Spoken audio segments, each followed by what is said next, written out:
What will actually make employees stay and grow in 2026? This week we are joined by Nettie Herselman, HR Manager from CPSN, to unpack one of the key findings from the 2026 Employment Market Report. Career opportunities now rank higher than salaries and bonuses as a retention factor in Australia. So while pay remains important, the report shows that employees are increasingly looking at the full employee experience when deciding whether to stay, move, or explore new opportunities.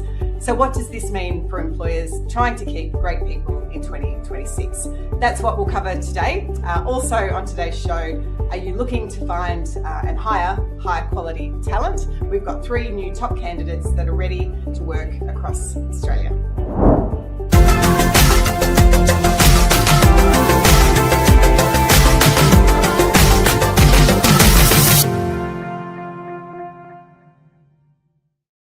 Hello, my name's Catherine Kennedy. I'm the Managing Director for People to People here in Sydney and really pleased to welcome you to our market report today.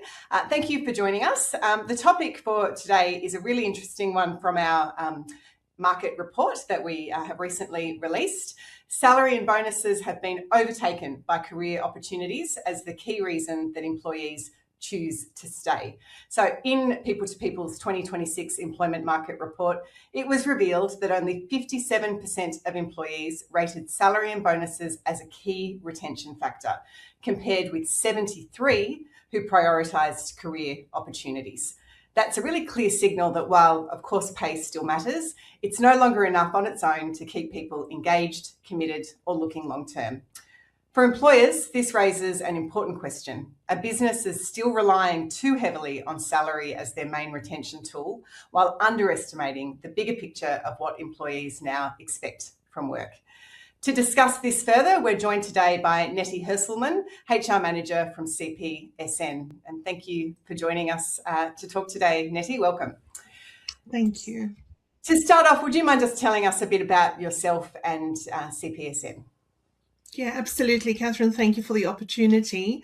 I lead the HR and payroll function at CPSN, and our focus is very strongly on workforce strategy and building sustainable people practices that genuinely support our teams.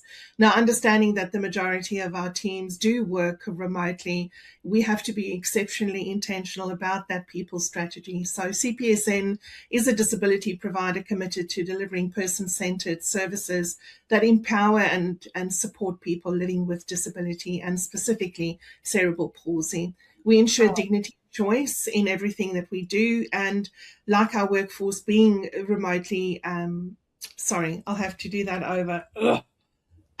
Because our workforce is largely frontline, dispersed, and often working remotely, we are quite intentional about our people practices. For us, it's all about connection and support, ensuring well-being of our teams, because if our teams are well, our clients are well and they treated well. So a large part of my role is making sure that compliance and culture work together hand in hand, and that strong HR practices directly influence participant safety and quality service delivery. Wonderful, wonderful. Thank you. I'm really keen to hear your insights on this, given all of that experience. So our 2026 Employment Market Report, as I said, found that career opportunities ranked higher than salary and bonuses as a retention factor. So to set the scene, what do you think that tells us about how employees' expectations are changing in Australia? I think it tells us that people are looking for sustainability and not just short-term reward always. Look, salary is incredibly important and people need that financial security ongoing.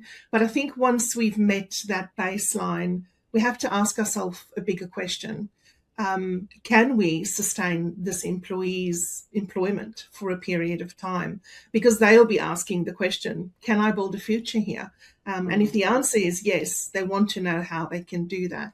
So I think people are really keen to work for purpose, and they want to know what comes next. They want to know what that bigger picture and that future projection looks like. And they want to know specifically if they're part of that, because they want to be part of that. I think in our sector, again, being NDIS funded and in that community space, we have seen incredible turnover. with providers in the last couple of years. And often the role of the support worker specifically has been quite transient. There's none of that anymore. When we interview candidates, they are very, very passionate about crafting a career in this space in the long term. Not only coming and going and as I said, being that transient employee, they want to invest their time and energy and they want to stay with it for the full term. They want to see those results. So I think having those initial conversations and ensuring that you meet that requirement is going to become undeniably important, because that's what we're being asked. That's what's being expected of us as employers in this space. Yeah. The salary alone is not sufficient. So what about work-life balance? How do you think that is shaping the decisions that employees are making about whether to stay or move or consider? Very contentious topic work-life balance has become. I don't think it can be seen as a perk only anymore as it used to be. And I think we're definitely observing trends where employees have become quite protective of their boundaries around work-life balance and disconnecting after standard working hours. One of the considerations seems to certainly be, can I do good work here without sacrificing my health, my well-being, my time, my family, or my identity? And I think in care-based sectors, burnout is such a real thing. It's a big risk, and we're very conscious of that risk. And I think employees are far more aware and focused on the long-term cost of burnout as a result of not having strong boundaries and potentially not communicating those upfront. So as an organisation, I think offering flexibility and, of course, psychological safety at work, having reasonable expectations and leadership that truly and genuinely understands well-being and what that means. Well-being in one organisation may not be the same in another. So honestly, having those conversations about what employee well-being means in an organisation is very important. And I don't think it's necessarily focusing on less hours. It really is predictability of rosters, autonomy in decision making, and ensuring that there is a trust relationship. Yeah, indeed. And I think that well-being and the cost of burnout is not just to the individuals, but also to organisations. And I think people are starting to come around to that realisation. When employees say that they want more career opportunities, what do you think they're actually looking for in practice, and how can leaders create that sense of progression even when perhaps there's not an immediate sort of clear promotion available? How can they create that sense of progression in that context? Absolutely. I don't think career opportunities only mean promotion. And quite honestly, I've observed many examples where there is an understanding that because an employee is really great at the role that they have initially stepped into in the organisation, that they will automatically be equally great, if not better, when promoted into another. And sometimes the employees simply don't want to be promoted or move, sort of have that upward trajectory. So I think having a clear understanding of what the employee considers as their sort of future pathway in the organisation is equally important, and then ensuring that we craft something unique for that employee so that they feel that there is a long-term investment in them. And that could be anything. That could be a promotion, as we've spoken about, or it could be something like stepping up into a higher role or facilitating a bit of peer-to-peer mentoring to ensure that that's possible. So really having those intentional conversations and understanding that not everybody is always after the new title or the promotion or the higher title or salary, but they really want evidence that there is a partnership between the employer and the employee. So sometimes in organisations with flatter structures, progression has to be designed more creatively. So capability pathways, skills matrices, even a bit of succession planning could go the extra mile. It just shows intentional development investment in the employee and creates a space where the employee really feels that they can stay. Yeah, wonderful. Learning and skill development also ranked, and this, I guess this relates to what we've just said there, learning and skill development also ranked really highly as a retention factor. So why do you think development has become such an important reason for employees to stay, and what can employers do to make it meaningful rather than just another sort of training ticker box, which I think we've probably all observed at different times? I think there are many indicators where an employee feels supported, valued, and appreciated. But having a firm learning and development investment really shows that support. So when an employer invests in an employee's professional growth, it really sends a message that that person is valued, that they are part of the future of the organization, they are part of the bigger picture. So meaningful development happens when learning is practical. And it's not only a compliance box that's been ticked off by the employer, it's applicable to their day-to-day service delivery and their day-to-day work. It's not something that sits pie in the sky, it's something tangible that makes sense for them to learn about.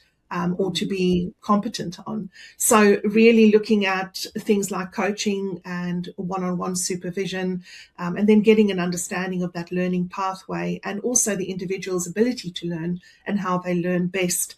I think gone are the days where there are rooms and rooms full of books and SOPs that need to be read and understood, policies and procedures. There's creative ways of doing this that then enhances the employee's ability, but also enhances their skill into the future. So where we see true disengagement is where an employee observes the training as just another thing the employer has to do for compliance reasons. And I think in our space, that's very easy to fall into that trap because we are so compliance driven within the NDIS sector. So really being purposeful about what we want the employee to understand, to know, and to be able to execute, and then having an understanding for how we're going to be delivering those initiatives is vitally important.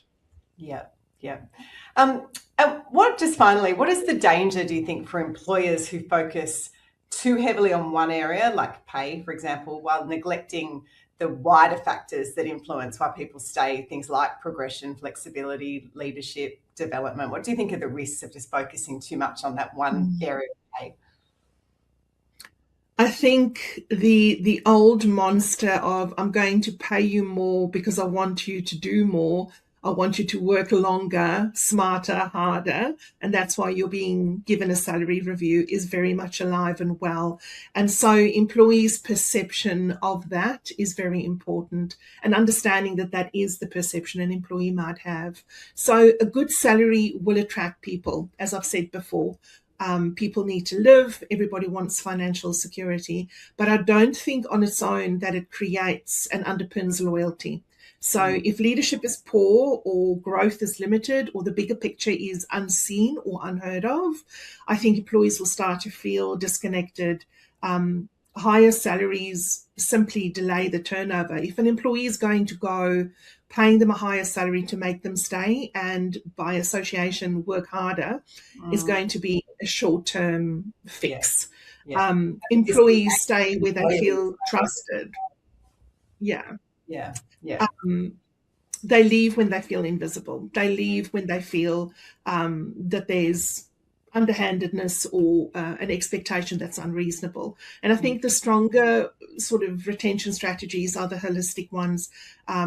They need to understand, as much as we need to understand, where we meet in the middle, and understanding what I'm being paid and what that means in terms of translated tasks and functions and what is considered as reasonable, I think is very important.